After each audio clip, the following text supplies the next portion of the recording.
Los libros de Primera y Segunda de Reyes. Aunque nuestras Biblias son dos libros separados, originalmente fueron escritos como un libro que cuenta una historia unificada que continúa del libro de Samuel que le antecede. Así que David ha unificado las tribus de Israel en un solo reino, y Dios prometió que de su linaje vendría un rey mesiánico que establecería el reino de Dios sobre las naciones y cumpliría las promesas hechas a Abraham. Entonces, el libro de Reyes cuenta la historia de la larga línea de reyes que vinieron después de David, y ninguno de ellos estuvo a la altura de la promesa. De hecho, ellos llevan a la nación de Israel a la ruina. El libro está diseñado para tener 5 movimientos principales. La historia comienza y termina enfocada en Jerusalén. Primero con el gobierno de Salomón y la construcción del templo, y luego, en esta última sección, termina con la destrucción de Jerusalén y el exilio de Israel a Babilonia. Y las 3 secciones centrales están compuestas por la historia que nos lleva a esa tragedia. Y explican cómo Israel se dividió en 2 reinos rivales, cómo Dios trató de prevenir la corrupción de Israel enviando a los profetas, y cómo el exilio se convirtió en la inevitable consecuencia del pecado de Israel. El libro inicia con 2 capítulos acerca del traspaso del reino del anciano David a su hijo Salomón. Y las últimas palabras de David a Salomón son muy similares a aquellas de Moisés y Josué y Samuel al pueblo. Es un llamado a permanecer fieles a los mandamientos del pacto y a permanecer leales solo al Dios de Israel. Pero las palabras de David parecen un poco huecas, porque luego David y Salomón se ponen a conspirar de cómo van a consolidar este nuevo reino a través de una serie de asesinatos políticos. No es un buen inicio. El momento más brillante de Salomón es cuando le pide a Dios sabiduría para guiar a Israel, e incluso completa el sueño de David de hacer un templo para el Dios de Israel. Aquí la historia se detiene y describe con detalle el diseño de este templo. Justo como en el diseño del tabernáculo en la Torá, tenemos mucho oro y joyas, e imágenes de ángeles y árboles frutales. Todo este simbolismo hace eco del jardín del Edén. Es el lugar en donde el cielo y la tierra se encuentran, donde mora la presencia de Dios con su pueblo. Pero en cuanto Salomón termina el templo, toma una horrible decisión y el reino se desmorona. Él empieza a casarse con las hijas de otros reyes, cientos de ellas, para hacer alianzas políticas. Y luego, él adopta a los dioses de esas mujeres e introduce su adoración en Israel.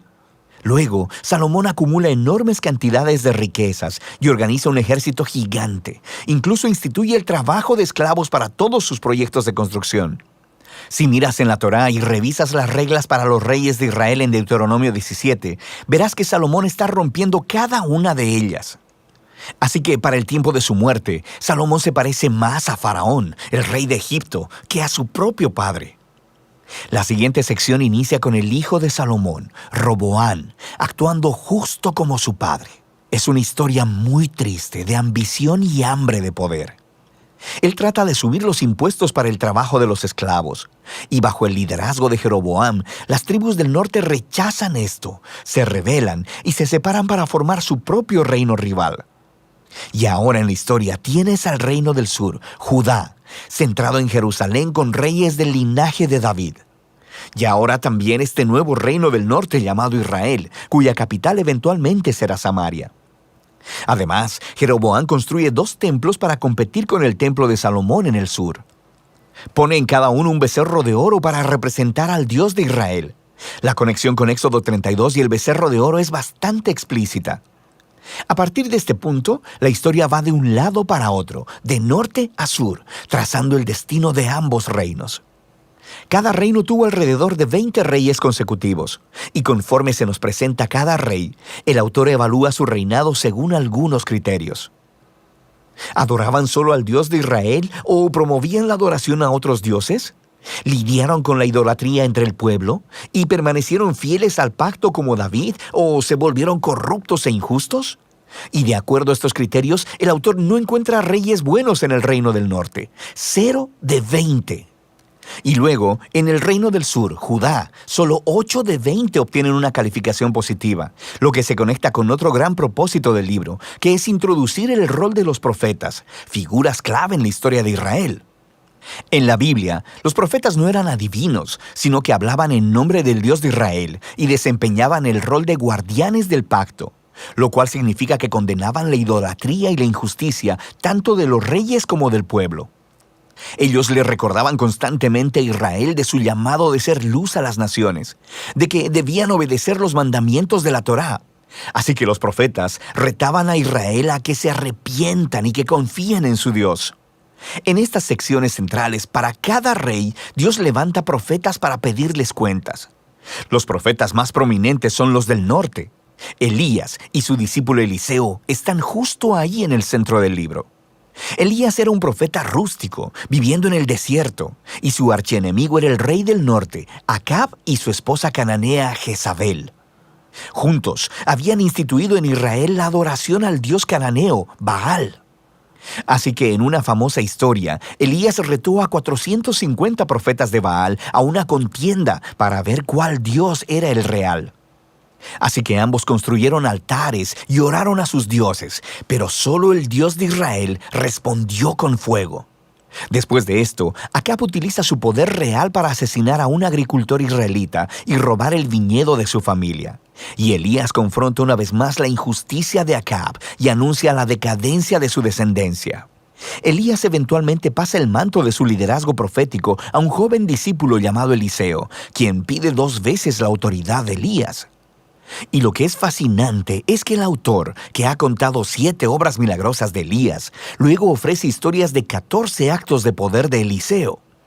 Ambos profetas fueron claramente hombres extraordinarios y jugaron el mismo rol: confrontar a los reyes de Israel por la idolatría y la injusticia. Y en último término, no tuvieron éxito en hacer que Israel se aparte de la apostasía. En la siguiente sección, el reino del norte es sacudido por una revolución sangrienta iniciada por un hombre llamado Jehú, quien destruye a la familia de Acab. Aunque Jehú fue inicialmente comisionado por Dios, su violencia se sale de control y crea una espiral de asesinatos políticos y rebeliones de los que Israel jamás se recuperó. Después de Jehú, tenemos golpe tras golpe, y cada rey sigue a otros dioses y permite injusticias horribles. Todo nos lleva a Segunda de Reyes, capítulo 17. El grande y malvado imperio de Asiria desciende y acaba con todo el reino del norte, y la ciudad capital, Samaria, es conquistada, y los israelitas son exiliados y esparcidos a través del mundo antiguo. Ahora, el capítulo 17 es clave. El autor detiene la historia y ofrece una reflexión profética de lo que acaba de suceder. Él culpa la caída del reino del norte a la idolatría y a la infidelidad al pacto de Israel y sus reyes. Y por tanto, Dios les ha hecho enfrentar las consecuencias de sus decisiones. El último movimiento del libro nos cuenta la historia del solitario reino del sur. Aquí conocemos a varios reyes muy heroicos, como Ezequías, quien confía en Dios cuando los ejércitos de Asiria tocan la puerta de Jerusalén. O Josías, quien descubre un rollo perdido de la Torá en el templo. Empieza a leerlo y es confrontado, e instituye reformas religiosas para quitar la idolatría y las influencias cananeas de la tierra. Pero Judá ya está demasiado arruinado. El rey que gobierna entre estos dos, Manasés, es por mucho el peor. Él no solo introduce la adoración de estatuas de ídolos en el templo de Jerusalén, también establece el sacrificio de niños. Así que Dios envía profetas para decirles que el tiempo se ha terminado. Israel ha alcanzado el punto sin retorno. Los últimos capítulos cuentan la historia del imperio babilónico, que viene a invadir Jerusalén, destruir el templo y llevar al pueblo y al linaje de David al exilio. Y así termina la historia, dejando que nos preguntemos, ¿ha terminado Dios con Israel? ¿Ha terminado con el linaje de David? Bueno, el párrafo final se proyecta alrededor de unos 40 años en el exilio y narra una historia muy extraña. Se trata de Joaquín, un descendiente de David, quien hubiera sido rey si hubiera estado en Jerusalén. Y el rey de Babilonia lo libera de la prisión y lo invita a comer en la mesa real por el resto de su vida, y ahí termina el libro. No es mucho, pero es una historia que da un rayo de esperanza en que Dios no ha abandonado al linaje de David. Ahora, la pregunta es, ¿cómo Dios cumplirá sus promesas a Abraham y a David? ¿Cómo bendecirá a las naciones y traerá el reino mesiánico? Y para responder a esas preguntas, debes leer la sabiduría de los libros proféticos. Pero por ahora, ese es el libro de Reyes.